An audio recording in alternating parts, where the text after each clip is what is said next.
Isibo pasa riba Camina Grande di Orion Stad pa San Nicolas ultimamente por tuma nota of nos ting diferente trabalho ng kuta andando na banda di Camina aqui. Tura sa kita em conexão com a preparação do projeto de Green Corridor, projeto que ocorre fora de rotonda do aeroporto de Papos Chiquito, fazendo a Camina virbansweg para na facilitar o fluxo de tráfego riba nos isla.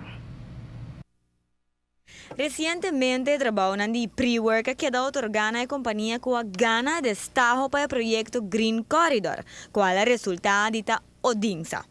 A companhia conjuntamente com a Rubansa Wegenbouw pone mão na trabalho mesora e acaba tour por a nota e moveção andando.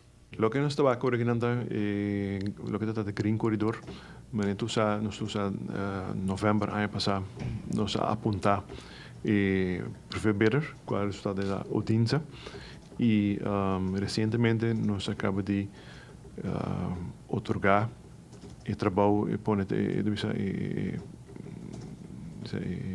início de trabalho de pre-work. O pre-work é acesso que nos dá de Green Corridor para o WAF.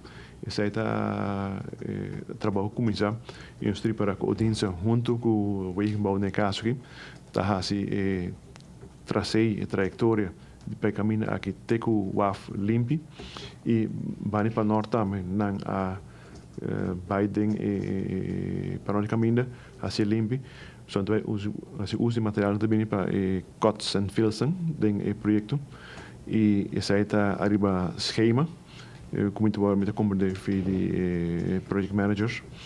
Simultaneamente trabajando arriba financiamento para el proyecto aquí, cual es conocido PPP, está un Private-Public Partnership.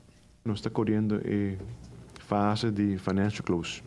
Esse aí nós temos o team, PPP team, junto com o Odinsa está trabalhando junto, para nós temos roadshows para buscar financiamento, apontar MLA, para nós por regra de financiamento para 4 de julho.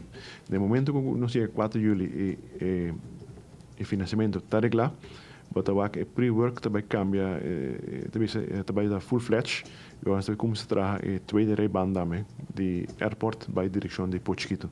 Que é mais trabalho no lugar. Para hoje não teco 4 de julho, o trabalho está progressando para o pre-work, tá traje carretera, fui de Camina Grande para WAF de Barcadeira. Si Turco sigue cana manera de premiar de alrededor de 3 años el proyecto aquí lo mestre queda concretizado. Turco está caminhando de tal maneira que se nós chega a financial close o Green Corridor para 2017 nos mestre claro, completo opgeleverd, promete 6 meses. Para notícia boa noite, Aisha Simon. Outro projeto que também jala atenção e que está canando sumamente bom é o Ativas Boulevard, melhor conhecido como Ringweg 3. O projeto aqui logo trabalha conjuntamente com o Green Corridor e se trucos na maneira de planear, esse aqui também está programado para quedar completa em agosto de 2017.